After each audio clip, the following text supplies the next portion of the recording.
আলাম ইয়ানি লিল্লাযীনা আমানু আন তাখশা কুলুবুহুম লিযিকরিল্লাহ। আল্লাহ বলে, আমার ইমানদার বান্দা, আমি আল্লাহর ভয়ে, আমার স্মরণে, আমার জিকিরে, আমার গোলামির জন্যে তুমি বান্দা মোমেন দিলটা নরম হওয়ার সময় ইমানদার আজও কি হয়নি? 30 বছর ধরে সুদ খাচ্ছেন, হায় বাবা ছেড়ে দেওয়ার টাইম আজও কি হয়নি? 60 বছর ধরে বিড়ি সিগারেট খান, আহা আল্লাহর বান্দা আজও কি ছেড়ে দেওয়ার টাইম হয়নি? আজকে 30 বছর ধরে দাড়ি কাটছেন, প্রতিদিন আল্লাহর নাফরমানি করছেন, আহা বন্ধু আজও কি সময় হয়নি? খোদার 365 দিন কোনদিন তুমি ফজরের নামাজ পড়লা না যুবক? তাইলে আর কোনদিন কি তোমার নামাজের সময় হবে না? তুমি কি আর ভোরের সূর্য দেখবা না? তুমি কি আর ভোরের আলো দেখবা না? তুমি কি ফজরের সেজদা দিবা না? তুমি কি ভোরবেলা তোমার মনিবের গোলামি করবা না?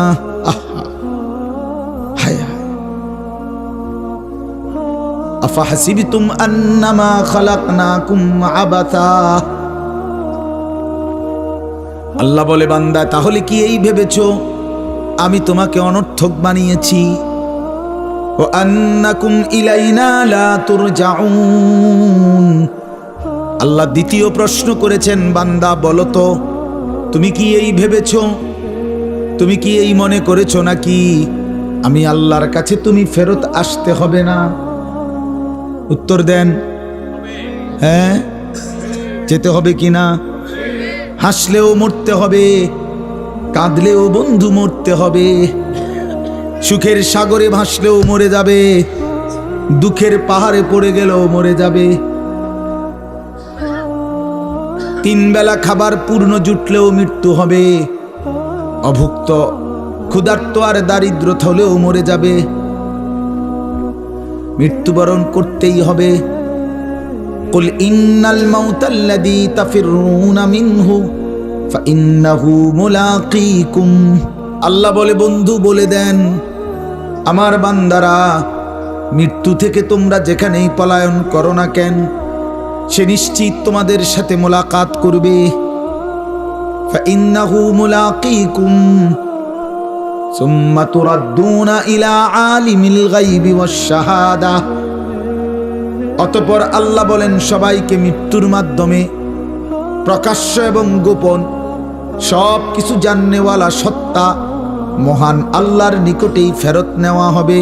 হবে কিনা? ইলা রাব্বিকা মুনতাহাহা। আল্লাহ বলে, তোমার রবের কাছেই তোমার শেষ ঠিকানা। ইলাইহিল মাসির, তার কাছেই প্রত্যাবর্তন। ইলাইহি তুরজাউন, তার কাছেই ফেরত যাবে। ইলাইহি তুহশারুন, তার কাছেই একত্রিত হবে।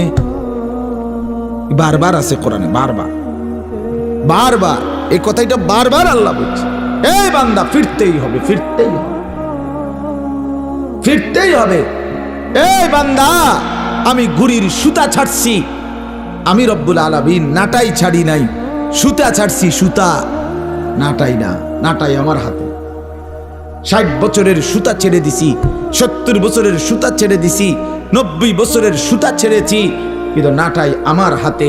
ঠিক মুহূর্তে আমি মালাকুল মউত পাঠিয়ে 1 সেকেন্ডেই আমার ঘুড়ি আমার কাছেই নিয়ে আসবো। মা তাসবিকু মিন উম্মাতিন আজালাহা ওয়া মা ইস্তাখিরুন। আল্লাহ বলে, কোন জাতি গোষ্ঠী মৃত্যুর সময় 1 সেকেন্ড আগাইতেও পারবে না, পিছাইতেও পারবে না। পারবে কি? ওয়ালান ইউআখিরাল্লাহু নাফসান ইদা জাআ আজালুহা। আল্লাহ বলে, মৃত্যুর সময় যখন এসেই পড়ে তখন কাউকে আর 1 সেকেন্ডের জন্য সুযোগ দেয়া হবে না। ইন্না আজালাল্লাহি ইদা জাআ লা ইউআখার, দেরি করা হবে। চলেন বন্ধু, চলেন ভাবতে শিখি, ভাবতে শিখি। কারোর সাথে ঝগড়ার কারণে কোনো দম খাইছি না, যে আজ একটা সুযোগ পাইছি মাইকে সুরে এলাম। বিষয়টা কি এমন না বাপ? কসম আল্লাহর এমন না। রাগের কি আছে? মারামারি ঝগড়াঝাটির তো কিচ্ছু না। অনুভূতি জাগাতে চাই, বিবেক জাগাইতে চাই, নওজওয়ানদেরকেও জাগান। মুরব্বী বাবা চাচা আপনারাও জাগেন। আপনাদের ঘর, আপনাদের পরিবার, আপনাদের স্ত্রী সন্তান, মানুষগুলো নিয়ে যদি সুন্দর হয়, নিজের স্ত্রী, নিজের ছেলে মেয়ে, নিজের জীবন, খোদার কসম বাপ, এই মানুষ যারা, মানে আমি, আমার স্ত্রী, আমার ছেলে মেয়ে, আমার ফ্যামিলি, তাদের দিন, তাদের চরিত্র, তাদের আখলাক, তাদের নামাজ, তাদের বন্দিগি, আল্লাহর কসম এটাই জীবনের সার্থকতা। এটাই জীবনের সারা জিন্দিগির মেহনতের, পরিশ্রমের সফলতা।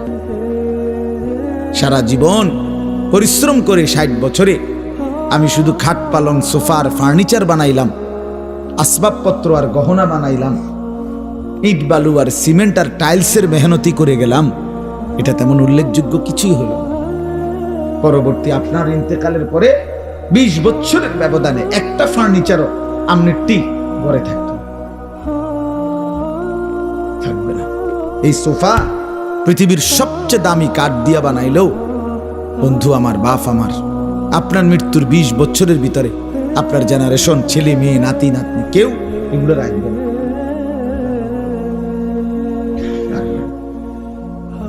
বলবে এগুলো এখন আর চলে না, এই ডিজাইনে ওনার চলে না, ফেলাও এগুলো। কেউ যদি বলে এরে পুত, এই বেটা, তোর আব্বারে আমি নিজে দেখছি রে, রৌদ্রের মধ্যে মেস্তুরির সামনে দাঁড়াই আসিল টাটকা রোদে, কি কষ্ট করে যে বানাইছে তোর আব্বা, নিজে থাইকা তুই এত কষ্টের বানানো তোর বাবার জিনিস ফেলে দিস না। ছেলেটা বলবে না কাকা, কি কম জিনিস চলে না, এটি লইয়া বইয়া থাকলে ঠিক কিনা বলেন? এটা চলে না। এই সোফা এখন চলে না, তো এই খাট এখন চলে না, এগুলো এখন নিয়ে বসে থাকলে হবে না। তাহলে এই দুনিয়ার এই আসবাবপত্র বন্ধু বাপ, এগুলো চলে না, কিন্তু আল্লাহর কসম সেজদা চলতেই থাকবে, জিকির চলতেই থাকবে, আল্লাহর রাস্তার সাদাকা চলবে, রোজা চলবে, একেবারে জান্নাত পর্যন্ত আপনার হাতে ফেরত দিবে। আররাফাহা লাহুম আররাফাহা ইয়ারিফুনাহা, কোরআনে আছে, তাফসীরে লিখছে, আল্লাহ তাআলা জান্নাতের মধ্যে জান্নাতি বান্দাকে তার দুনিয়ার প্রত্যেকটা আমলের কোনটার বিনিময়ে কতটুকু দিছে নিয়ামত জান্নাতে, এটা আলাদা আলাদা দাগ নম্বর, খতিয়ান নম্বর, বিএস নম্বর, সিএস নম্বর, আরএস নম্বরের মতো মিলাইয়া দিবে। এ বলে দিবে 5ই মার্চ 2024 রোজ মঙ্গলবার 10:47 সময় ফেরেশতা বলে, আপনি যে একবার সুবহানাল্লাহ পড়ছিলেন, এই সুবহানাল্লাহর বিনিময়ে আপনি জান্নাতের এইটুকু নিয়ামত পাইছেন, বুঝে নেন। এইটা আবার আলাদা দিবে, এই যে অঙ্কটা অন্য আরেকটা সুবহানাল্লাহ কইছেন আলাদা, এই প্যাকেট আলাদা। আররাফাহা লাহুম ইয়ারিফুনাহা, সে চিনবে তার কোন নিয়ামতের পুরস্কার, ফজরের কোনটা, জোহরের কোনটা, আসরের কোনটা, মাগরিবের কোনটা, ইশার কোনটা, শনিবারের কোনটা, রবিবারের কোনটা। হ্যাঁ, আমরা তো বেকুব না মিয়া, বেকুব দেখে নামাজ পড়ি, ব্যাপারটা এমন না। ওলামায়ে কেরাম বেকুব মনে করেন, নাম নেই যে বেকুবের কারণে বড়া 8-10,000 টেল হইয়া বইয়া রইছে, বেকুবের কারণে। সিটারি কেমনে করণ লাগে এটা সবে বুঝে, বাটপারি কেমনে করতে হয় এটা না বুঝার কি আছে, আরেক সিটারের লগে সপ্তাহখানিক থাকলেই তো এটা বুঝন যায়, এটা না বুঝার কি আছে। কি হুজুর কর না তে বেটা, 3টা কমলা ফাঁসা দিয়ে কেমনে ডজন মিলায়, এটা লেগে বুঝি ঢাকা ইউনিভার্সিটি ডিগ্রি লাগে, এই বাটফারের লগে থাকলেই তো হয়। ওজনে কেমনে কম দেয়, এটার জন্য কুমিল্লা বিক্রি কলেজ থেকে অনার্স লাগবে, এই সিটারের লগে থাকলেই তো হয়। যে দোস্ত কোন ফাঁকি দিয়ে কমটা দেন, হেঁটে করবো 3টা দিন তুই শুধু খেয়াল করবি কেমন হয় যে কাস্টমার ঠকায়, এরপরে তুইও পারবি। এটা তো ঠিকই, তো সবাই তো পারবে, দুনিয়া না বুঝার কি আছে বলেন বাপ? ওলামায়ে কেরাম বলেন, দিনদার বলেন, হালাল উপার্জনকারী বলেন, আল্লাহর কসম আখিরাতকে ভয় করে, পরকালের ফিকির করে, মালিকের সামনে দাঁড়ানোর ফিকির করে বলে, বরং আপনার চাইতে কোটি গুণ বেশি চালাক, বুদ্ধিমান। কারণ দুনিয়া লুবি, হারামখোর, সুদখোর, ঘুষখোর, দুর্নীতিবাজ, অবৈধ উপার্জনকারী, চরিত্রহীন মানুষ, সে তার লাভ লোকসান সবটাই হিসাব করে দুনিয়া নিয়া। এক ইমানদার, তার পরিকল্পনা আরো সামনে, তার টার্গেট আরো সামনে, তার বুদ্ধি বিবেচনা আরো সামনে। সে টার্গেট করে জান্নাত পর্যন্ত। সে বোঝে আমি এখানে থামলে হবে না, আমাকে কবরে যেতে হবে। আমি কবরে থামলে হবে না, আমাকে হাসরের মাঠে যেতে হবে। আমি হাসরের মাঠে থামলে হবে না, আমাকে মিজানের পাল্লার কাছে যেতে হবে। আমি মিজানের পাল্লায় থামলে হবে না, আমাকে ফুলসেরাতে যেতে হবে। আমি ফুলসেরাতে থামলে হবে না, আমাকে জান্নাতে ঢুকতে হবে। যেদিন জান্নাতে ঢুকবে সেদিন ইমানদার বলবে, ওয়াকালুল হামদুলিল্লাহিল্লাযী আযহাবা আন্নাল হাযান ইন্না রাব্বানা লাগাফুরুন শাকুর। আল্লাহ বলেন, জান্নাতি জান্নাতে ঢুকে বলবে, আল্লাহ আপনার প্রশংসা, আজকে গিয়ে জিন্দেগীর সব পেরেশানি দূর হলো। ওয়াকালুল হামদুলিল্লাহিল্লাযী আযহাবা আন্নাল হাযান, চিন্তা সব দূর হয়ে গেল। قالوا الحمد لله الذي صدقنا وعده وأورثنا الأرض نتبوأ من الجنة سبحان الله حيث نشاء। এই তৃপ্ত হবে সেদিন, জান্নাতে যাবে দিন।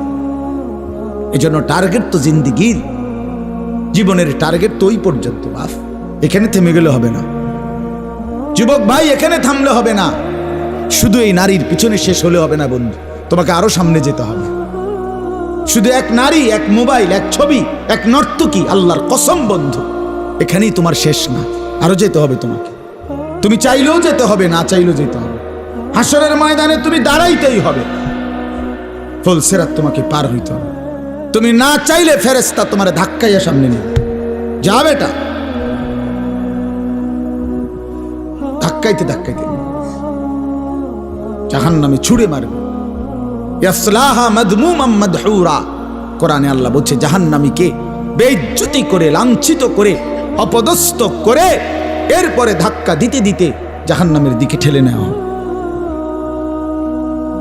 কোরআনুল কারীমে আছে, ওয়ায়ুহশারু আদাউল্লাহি ইলান নার ফাহুম ইউজাউন।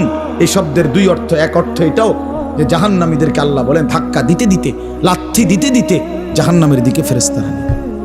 জাহান্নামী বলবে, দোস্ত ভদ্রচিত ভাবে হাঁটাইয়া নাও, লাথি উষ্টা দাও। কা জামু তো আমি জাহান্নামেই জামু, কিন্তু এরকম শুরু করলে ফেরেশতা বলবে, দোস্ত সিস্টেমে লাথ হাঁটাইয়া নাও, সিস্টেম না, সিস্টেম না থাকলে আমি করতে না।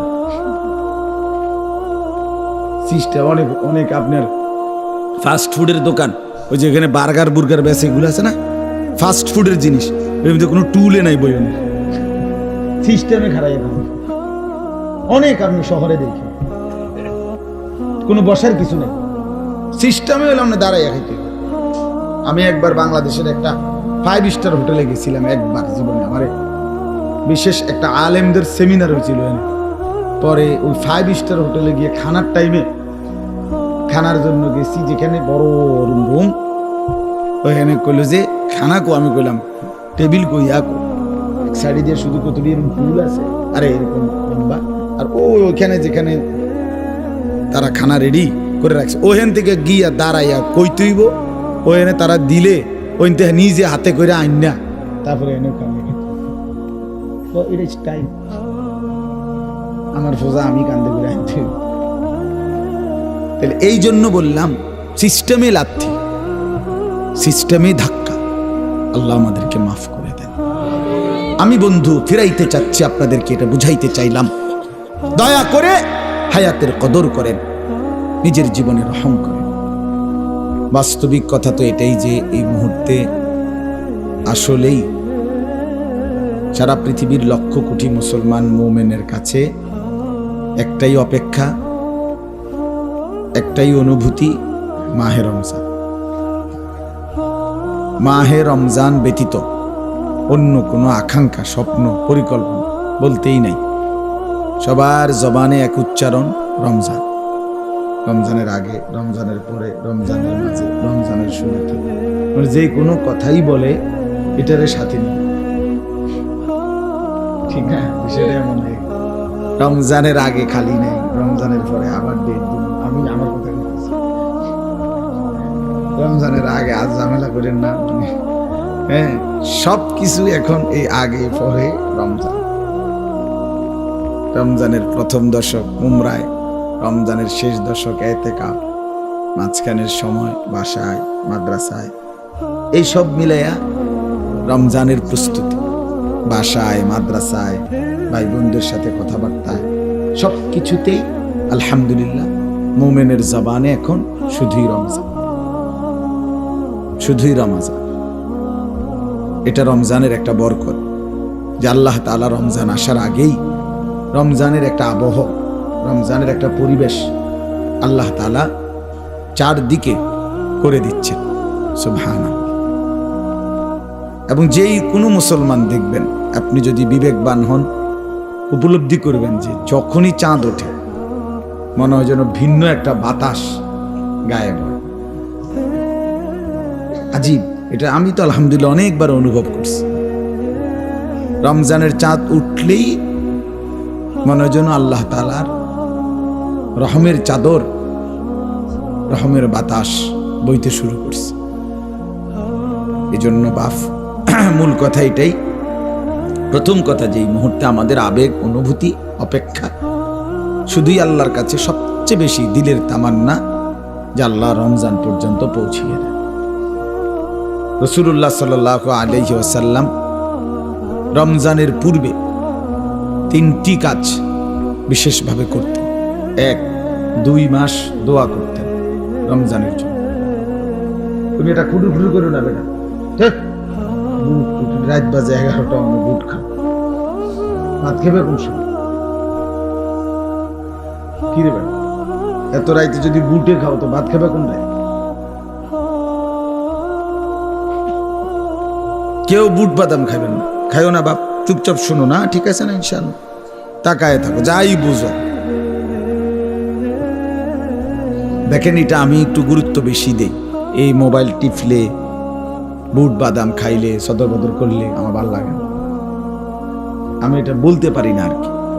ছাত্র, আমি শিক্ষকতার জীবনেও, ছাত্র ক্লাসে আলহামদুলিল্লাহ নাক খাইলেও আমার পড়াই না, মানে বলতে পারি না। এটা একটা বিষয় যে আমার কথা হলো মনোযোগ খুব বেশি উপকারী। যে আন্তরিক, দরদি, আগ্রহী, একাগ্রতা নিশ্চিত ধরে নেন তার পরিবর্তন হয়ই হয়, সে বদলায় যায়। এটাই বাস্তবতা, এটাই বাস্তবতা। ওয়াহদি ইলাইহি মান ইউনীব, কোরআনুল কারীম আল্লাহ বলছেন, যে আমার দিকে ঝুঁকে আসে আমি তাকে হেদায়েত দিয়ে থাকি, হেদায়েত দিয়ে থাকি। মান ইউনীব, ইনাবাত, ঝুঁকে আসা, আল্লাহর দিকে আসা। যেন আল্লাহর দিকে আগাইতে হয়, আগাইতে হয়। কোরআনুল কারীম আল্লাহ বলছে, ফি যালিকা ফালিয়াতানাফাসিল মুতানাফিসুন, জান্নাতের নিয়ামত অর্জনের জন্য তোমাদের প্রতিযোগিতা করা উচিত। পরস্পর প্রতিযোগিতা মানে হলো এগিয়ে যাওয়ার চেষ্টা, অন্যকে ডিঙ্গাইয়া আমি সামনে যাব, এটাই তো প্রতিযোগিতা। আল্লাহ বলছেন এটা উচিত জান্নাতের জন্য। আল্লাহ তাআলা বলছেন ফাস্তাবিকুল খায়রাত, আল্লাহ তাআলা বলেন নেক অর্জনে, কল্যাণ অর্জনের জন্য, নেকি অর্জনের জন্য প্রতিযোগিতা করো। ফাস্তাবিকু, প্রতিযোগিতা করো। সূরা ইউসুফের মধ্যে আছে ইন্না নাস্তাবিকু, ভাইরা 10 ভাইরা বলছে আমরা দৌড়ের প্রতিযোগিতা করছিলাম। তো প্রতিযোগিতা করো মানে এগিয়ে যাওয়ার চেষ্টা। এই জন্য সব সময় এটা খেয়াল, ছোট বড়, বিশেষ করে যুবক ভাই, মাঝ বয়সী, যেই বুঝেন এটা উচিত বাফ বুঝা। দিলের মধ্যে একটা প্রচন্ড আগ্রহ ছাড়া, উদ্দীপনা ছাড়া পৃথিবীতেও, আখেরাতের লাইনেও, দুনিয়ার লাইনেও সফলতা আসে না। দুনিয়ার যত শিল্পপতি, পয়সাওয়ালা, অথবা কোনো পদ পদবীর অধিকারী, সেও দিবা নিশি বহু রাত বহুদিন তার লাইনে তাকে অনেক বেশি মেহনত করতে হয়েছে। সৎ অসৎ পরের কথা, মানে সফলতার জন্য মেহনত জরুরি, নিরবচ্ছিন্ন অধ্যবসায় ধারাবাহিক মেহনত জরুরি।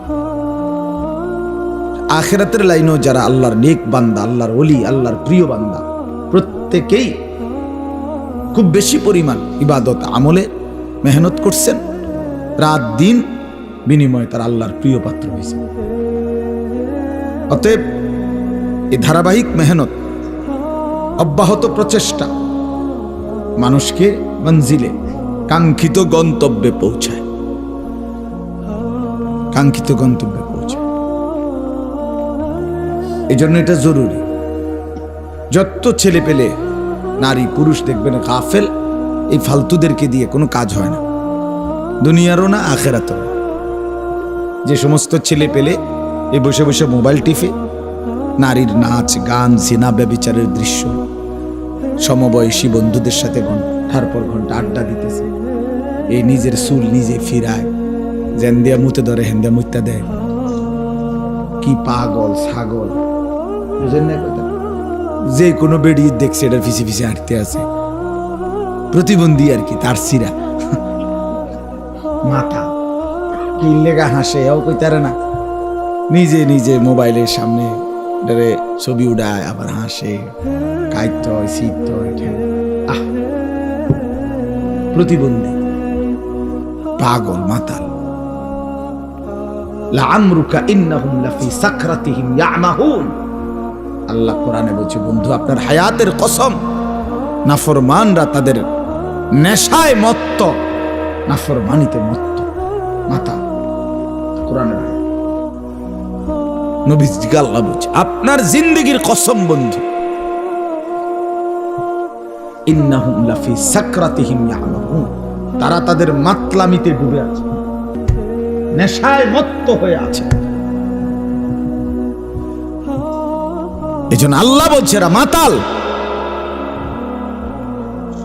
এরা মাতাল, এরা নেশায় আছে, যাদের জীবনে কোনো ইবাদত নেই, বন্দিগি নেই, আত্মসম্মান, আত্মপরিচয় নেই। কেন আসলাম, কোত্থেকে আসলাম, কে পাঠাইলো, কেন পাঠাইলো, করছিটা কি, উচিত কি, যাব কোথায়, ফিরবো কোথায়, কে জানে কোত্থেকে আইছি, কে জানে কেন আসছি। আফাহাসিবতুম আন্নামা খালাকনাকুম আবাসা। আল্লাহ জিজ্ঞেস করছে, বান্দা কি ব্যাপার, তুমি কি এই ভেবেছ যে আমি আল্লাহ তোমাকে অনর্থক বানিয়েছি, কোনো উদ্দেশ্য নেই আমার? কেমনে ভাবলা বান্দা? 9 মাস মায়ের পেটে রেখে অন্ধকারের ভেতরে আমি তিল তিল করে নিজের হাতে যত্ন করে তোমাকে সাজিয়েছি। আমি তো সেই আল্লাহ, যে আল্লাহ কোন বললেই হয়ে যায়, 1 সেকেন্ডে হয়ে যাওয়ার কথা, সেই তোমাকে আমি 1 সেকেন্ডে না বানিয়ে 9 মাস লাগাইছি। কি পরিমাণ যত্ন নিছি, কি পরিমাণ সাজিয়েছি। ওয়ালাকাদ খালাকনাকুম সুম্মা সাব্বারনাকুম, কোরআনের আয়াত। আল্লাহ বলে, আমি তোমাদেরকে বানিয়েছি, আমি তোমাদেরকে সাজিয়েছি, তাসবীর দিয়েছি। ফি আইয়ি সূরাতিন মা শাআ রাক্কাবা, আমি যেমন আকৃতি, যেমন চেহারা, আল্লাহ বলেন সেটা আমি আমার পছন্দ মতো ড্রয়িং করেছি, ডিজাইন করেছি, সাজিয়েছি। এত যত্ন, 9 মাস বিনিময়ে তুমি, ভাই আপনারা নিচে বসেন, ওই যে ওখানে বসেন মিয়া, মোটরসাইকেল এবার কোন স্টাইল এটা?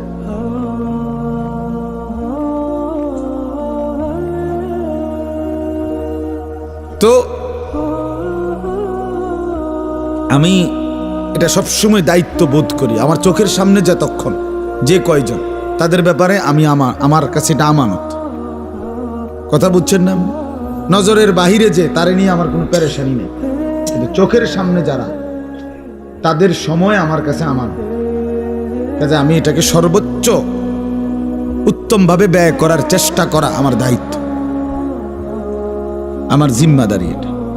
এই জন্য আমি খুব নজর রাখি, ডানে বামে খেয়াল চেষ্টা করি যে খামখেয়ালি কেউ না করে। তাইলে বাপ আল্লাহ তাআলা বললেন, বান্দা তোমরা কি এই ভেবেছো আমি তোমাদেরকে অনর্থক বানিয়েছি? তো উত্তর দেন। উত্তর দেন না কেন? আল্লাহ জিজ্ঞেস করছে তো। বলেন না আপনাদের, আমরা সবাই উত্তর দেন যে আল্লাহ আপনাদেরকে জানতে চাচ্ছে যে আমার বান্দা তোমরা কি এই ভেবেছো আমি তোমাদেরকে অনর্থক বানিয়েছি? সবাই উত্তর দেন। হ্যাঁ।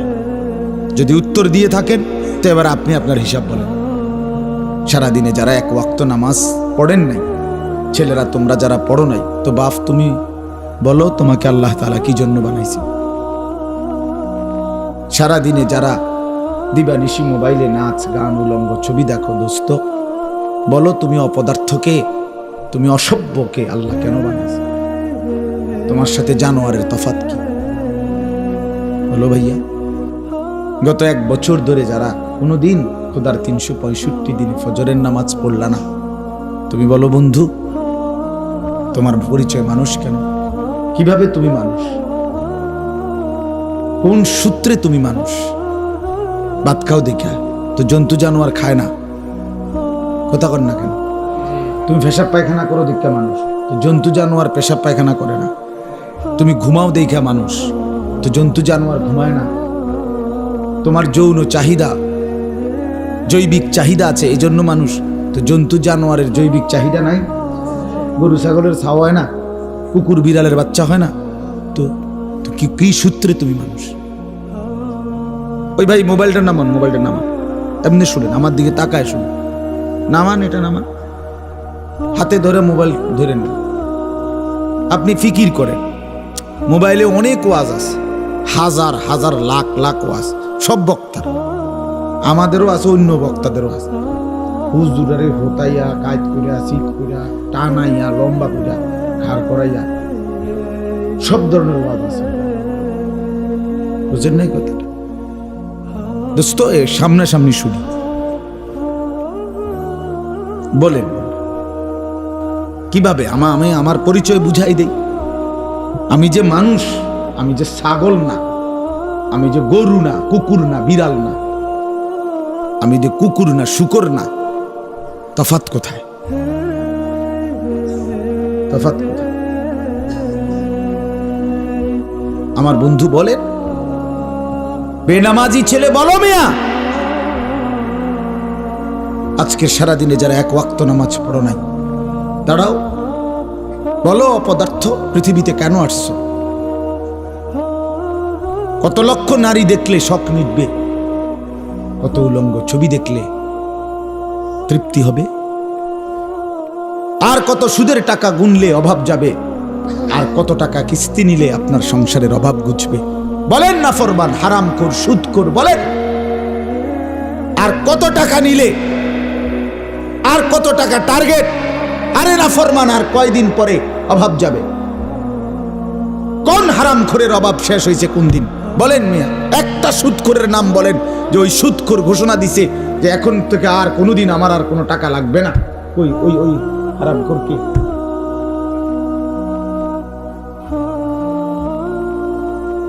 নবী সাল্লাল্লাহু আলাইহি ওয়াসাল্লাম বলছেন, লা ইয়ামলাউ জাওফু ইবনু আদামা ইল্লা তুরাব, বনি আদমের পেট ভরবে না কোনোদিন কবরের মাটি ঢোকা পর্যন্ত।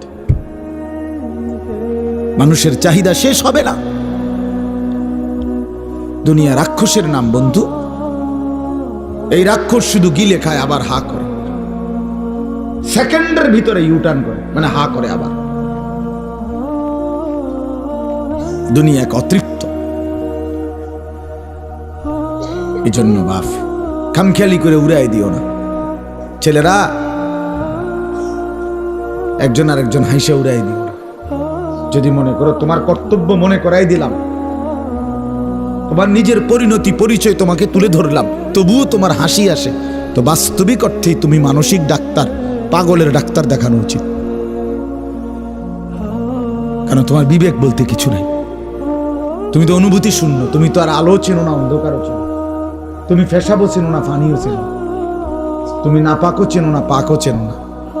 তো এরে তো পাগল কয়। যে পাগল সে তো ফেসাবেও হাত দেয়, পানিতেও হাত দেয়, ঠিক কি না বলেন না? সে তো নিজে নিজে কখনো হাসে, কখনো কাঁদে। আত্মপরিচয় অনেক বড় সম্পদ। নিজেকে চিনা দোস্ত আমার অনেক বড় নেয়ামত। আত্মসম্মান, আত্মমর্যাদা, নিজের একটা ওয়েট আছে। আমার একটা আত্মসম্মান আছে। আমি ফালতু না, আমি ফালতু মানুষের ছেলেও না, আমি ফালতু না। আমার একটা সুনির্দিষ্ট গন্তব্য আছে। আমি জানতেন কারো কথায় যে কোনো কেউ হাত ধরবে আমি চলে যাব না, না, এটা তো মুসলমান। যে কোনো কেউ একটা মোবাইল দিবে, ফেসবুকে একটা ডিজাইন দিবে চুলের, আমি এটা রাখবো। আমি খবর নিতে হবে না এটা কি মুসলমান না কাফের, না ইয়াহুদি, না খ্রিস্টান, না হিন্দু, না বৌদ্ধ, না নাফিক। যাদের ডিজাইনে চুল রাখছো, যদি এটা কোনো মেথরের ডিজাইন হয়,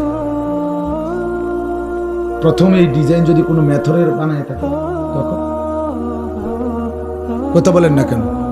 এই বিশ্রী কাটিং এর এই চুল, প্রথমে এই ডিজাইনটা যদি চরিত্রহীন, যে সারাক্ষণ জিনা ব্যভিচার বেশ্যাখানা পতিতাখানার মধ্যে যে জীবন যৌবন নষ্ট করে, এমন কোন অসভ্যের যদি ডিজাইন হয়, তো তুমি কার লগে গিয়া মিলাইলা? কথা বলেন। আমি তো বলতে পারি, আমরা বলতে পারি দাড়ি আপনি কোত্থেকে নিলাম? আমার রসুল সাল্লাল্লাহু আলাইহি সাল্লাম থেকে নিয়েছি। টুপি আমি কোত্থেকে নিলাম? আমার রসুল থেকে নিয়েছি। চারদিকের সমান চুল আমার রসুল সাহাবায়ে কেরাম থেকে নিয়েছি। পাঞ্জাবি আমি কোত্থেকে নিলাম? আমার রসুল কামিজ পাঞ্জাবি পরতেন। লুঙ্গি আমি কোত্থেকে নিলাম? আমার নবী সাল্লাল্লাহু আলাইহি সাল্লাম মৃত্যু পর্যন্ত লুঙ্গি পরিধান করছেন। মিসওয়াক আমি কোত্থেকে নিলাম? আমার রসুল সাল্লাল্লাহু আলাইহি সাল্লাম মৃত্যুর শেষ মিনিট, আখিরি মৃত্যু পর্যন্ত তিনি মিসওয়াকি কি করেছেন? ব্যবহার করেছেন। আমি তসবিহ কোত্থেকে নিলাম? রাসূলুল্লাহ সাল্লাল্লাহু আলাইহি ওয়াসাল্লাম আজীবন আল্লাহ তাআলার জিকির তাসবিহাত আদায় করছেন। তুমি বলো মিয়া, তুমি বলো আমি টয়লেট পেপার কেন? রাসূলুল্লাহ সাল্লাল্লাহু আলাইহি ওয়াসাল্লাম সাহাবায়ে কেরাম আমৃত্যু ওযুতে, আরে পেশাব পায়খানার মধ্যে ঢিলা কুলুক ব্যবহার করছেন। আমারটা আমি বললাম, তোমারটা বলো। বলো ছেলেরা, বাবারা বলেন, এই বিড়ি খান না বুড়া মিয়া, আমনে বলেন আমনের এই বিড়ির মডেল আপনি কার থেকে নিছেন? 60 বছর বয়সে এখনো বিড়ি খান, শরম কোন দিন আসবে মিয়া? এত বড় বুড়ো মানুষের এত এখনো আক্কল হয়েছে না? 60 বছর বয়স এখনো সাদওয়ানে বেডির নাচ সান। কত বড় বেহায়া বেড়া তুমি! এরকম বুড়ো মানুষ এরকম বেদ্য হয়নি, এরকম বেহায়া হয়নি। হ্যাঁ, আপনি রাগ হইয়েন না। যার দোষ নাই তার রাগ হবেন কেন? আর যে অপরাধী আপনি রাগ হইলে আমার অসুবিধা কি? কথা বলেন না কেন? আপনি রাগ হবেন কেন? আপনি 60 বছর বয়সেও এই অসভ্য অভ্যাস ছাড়বেন না কেন? 60 বছরের মুসলমান কেমনে এখনো কথা বলতে আগ করলে গালি দেয় কেমনে? গালি লইয়া কথা কয় কেমনে? কথা কন না, মুসলমান না। 60 বছরের চাচা আপনি আজও সুদ খান, এখনো কিস্তি লন মিয়া।